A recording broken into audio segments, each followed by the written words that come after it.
Hello everyone, আসসালামু আলাইকুম। কেমন আছেন আপনারা সবাই? আজকে আপনাদের জন্য নতুন আরও একটি রেসিপি নিয়ে হাজির হয়ে গেলাম। আজকে আপনাদের দেখো চিকেন ফ্রাইয়ের রেসিপি।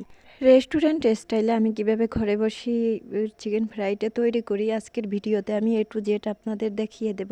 মনোযোগ দিয়ে আপনারা পুরো ভিডিওটি দেখবেন। আর আমার ভিডিওটি ভালো লাগলে অবশ্যই লাইক কমেন্ট শেয়ার দিয়ে দিবেন, আর পাশে থাকা বেল আইকনে ক্লিক করে দিবেন, আর দয়া করে চ্যানেলটি সাবস্ক্রাইব করে দিবেন, আর ফেসবুক পেজ থেকে দেখে থাকলে অবশ্যই ফলো দিয়ে দিবেন। প্রথমে আমি এখানে ব্রয়লার মুরগি নিয়ে নিলাম 4 পিস। আমি হাড়ি ছাড়িয়ে এগুলোকে পিস পিস করে লম্বা করে কেটে নিয়েছি। কেটে ধুয়ে পানিটা ঝরিয়ে নিয়েছি। এখন এর মধ্যে আস্তে আস্তে করে সব মশলাগুলো দিয়ে দেব। প্রথমেই এখানে 12 আইটেম মশলা আমি ব্যবহার করব। এটি আমি ফ্রিজে বেটে রেখেছিলাম। এখানে আছে এলাচ, দারচিনি, লবঙ্গ, জিরা, ধনিয়া, মৌরি, জয়ত্রী, আরও বিভিন্ন আইটেম মশলা। তার মধ্যে দিয়ে দিলাম আমি রসুন বাটা 2 টেবিল চামচ পরিমাণে, আর সাথে দিয়ে দিলাম একটা আস্ত ডিম ভেঙে।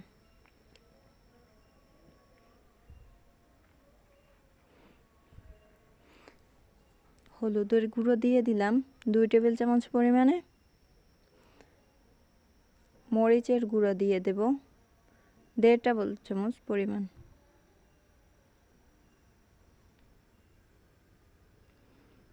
তার মধ্যে দিয়ে দেব 1 চা চামচ পরিমাণ জিরার গুঁড়ো, আর দিয়ে দেব স্বাদ মতো লবণ।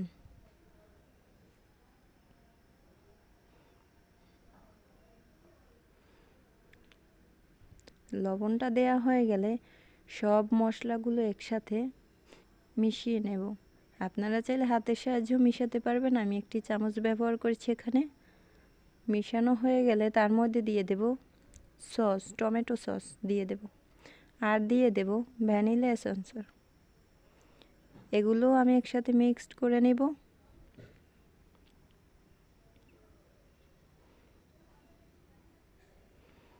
আর দিয়ে দেব একটি টেস্টি সল্ট।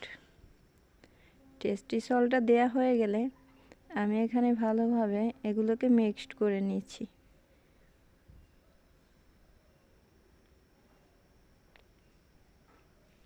আবার একটু ভালো করে মিক্সড করে নেব।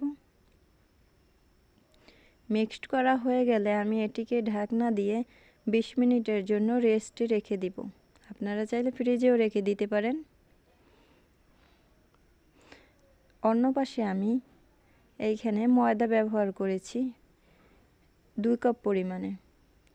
তার মধ্যে দিয়ে দিলাম টেস্টি সল্ট দিয়ে দিলাম। টেস্টি সল্টটা দিয়ে দেওয়ার পর আর দিয়ে দেব গোলমরিচের গুঁড়া। তার মধ্যে দিয়ে দেব 1 চা চামচ পরিমাণ মরিচের গুঁড়া। এখন এগুলোকে একসাথে মিক্সড করে নেব ভালোভাবে। আর একটু স্বাদ মতো লবণ দিয়ে দেব। খেয়াল রাখবেন আপনারা ওই ম্যারিনেট করার সময় আমি ওইখানে লবণ ব্যবহার করেছি। এগুলোকে মিক্সড করে নেওয়ার পর ফিরে আসলাম 20 মিনিট পরে। একটি কড়াইতে তেল দিয়ে দিলাম।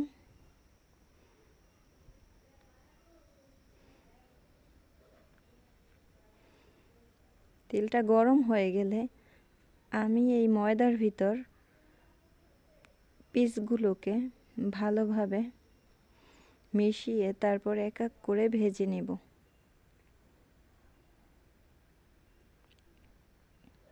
সবগুলো আস্তে আস্তে করে দিয়ে দেব। চুলার আঁচটা মিডিয়ামে রেখে সবগুলো দিয়ে আস্তে আস্তে ভাজতে হবে, না হলে ভিতরটা কাঁচা থেকে যেতে পারে।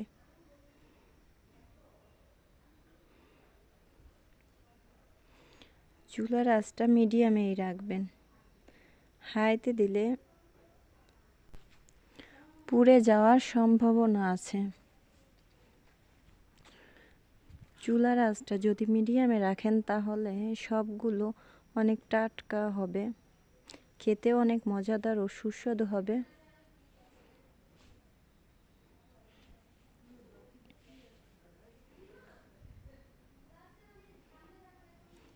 আমি চুলার আঁচটা মিডিয়ামে রেখে সবগুলো ভেজে নিয়েছি। এখন আস্তে আস্তে করে সবগুলোকে তুলে নেব।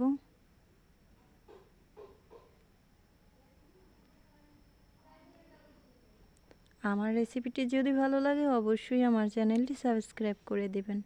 আর ফেসবুক পেজ থেকে দেখা থাকলে অবশ্যই চ্যানেলটি ফলো দিয়ে দেবেন। নতুন নতুন ভিডিও পেতে আমার চ্যানেলের পাশেই থাকবেন। এই যে আমার চিকেন ফ্রাইয়ের ফাইনাল লুক। কেমন হয়েছে বন্ধুরা, আপনারা অবশ্যই কমেন্ট করে জানাবেন। আর অবশ্যই বাসায় বানানোর ট্রাই করবেন।